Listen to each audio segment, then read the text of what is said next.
내시칼럼 매주 목요일 이 시간에는 경기도 부천시 원미구에 위치한 심곡제일교회를 담임하시는 최선 목사님의 칼럼으로 함께합니다.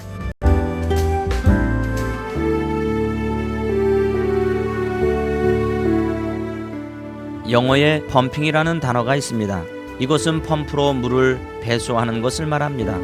요즘에는 상수도 시설이 잘 갖추어졌지만 옛날에는 마을 중심에 있는 우물들을 두레박으로 길어 올려 식수로 생활했던 시절이 있었습니다. 동네 아주머니들은 그곳에서 빨래도 하고 집안일들의 대소사에 관한 정보를 나누었습니다. 좀 더 발전 후에는 우물 펌프로 물을 퍼올려 썼습니다. 펌프질을 자주 하는 동안에는 물이 계속 잘 나오다가도 밤새 긴 시간 멈추어 있으면 물줄기가 아래로 빠져버려 다시 펌프질을 해도 물이 안 나옵니다.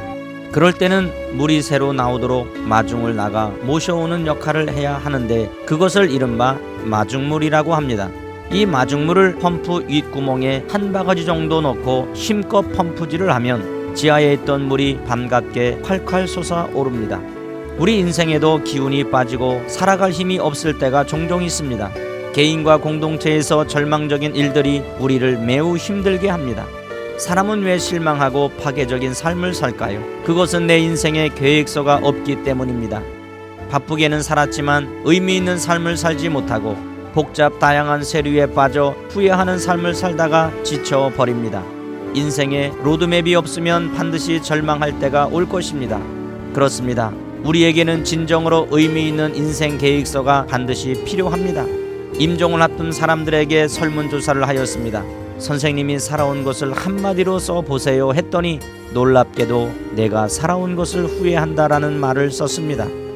왜 후회하는가 했더니 너무 바쁘게 살아와 진정한 삶의 의미를 맛보지 못한 것을 후회한다는 것입니다. 또 다른 것은 사랑하지 못하고 살아왔다는 것입니다. 가까운 남편, 아내, 자녀들을 사랑하지 못했다는 것입니다. 내가 반드시 해야 될 것을 하지 못하고 살았다는 것입니다. 왜 사람들은 후회할까요? 인생 계획서가 없이 살아왔기 때문입니다. 후회 없는 삶을 살기 원하면 반드시 내가 가야 할 로드맵을 찾아야 합니다. 그리고 그것을 위해 어렵고 절망적인 일들이 다가올 때는 펌핑미를 외쳐야 합니다. 매일매일 나의 정체성을 유지하기 위해 의식적으로 다져야 하는 몇 가지를 세우고 반복적으로 외쳐야 합니다. 내가 죽기 전에 반드시 해야만 되는 것을 끊임없이 쓰고 읽고 소리쳐 봅시다. 사람들은 헛된 것을 찾아 바쁘게 살 때가 너무 많습니다. 세월이 지나면 후회할 것을 왜 그렇게 정욕으로 살았던가요? 우리가 진정으로 무엇을 사랑하면 사랑한 만큼 또 다른 사랑의 대상을 버려야 합니다. 그것이 바로 희생입니다. 희생하면 그것에 정열을 다해 사랑할 수 있습니다. 따라서 힘들고 어려울 때 우리는 원대한 하나님의 계획을 봅시다. 날마다 펌핑미를 합시다. 이 땅에 있는 예부적인 유한한 것에 나와 비교하지 말고 언제나 비교의 대상은 주변의 사람과 환경이 아니라 나의 어제의 삶과 오늘의 삶을 비교하여 자신을 만들어 갑시다. 사랑하는 극동방송 가족 여러분, 이 시간에 이렇게 외쳐봅시다. 나는 나를 좋아한다. 나는 나를 사랑한다. 하나님은 나를 사랑하신다.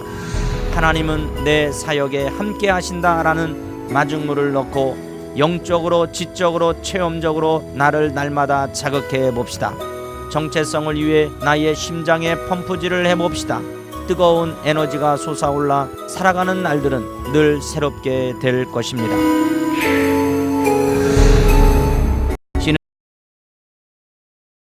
신을 기억하십시오. Remember, you are so precious in Jesus Christ.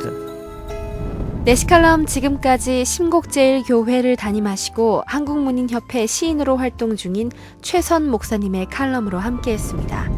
이 시간 방송 들으시고 신앙생활에 도움받기 원하시는 분들은 지역번호 032-664국에 6174번으로 문의해 주시기 바랍니다.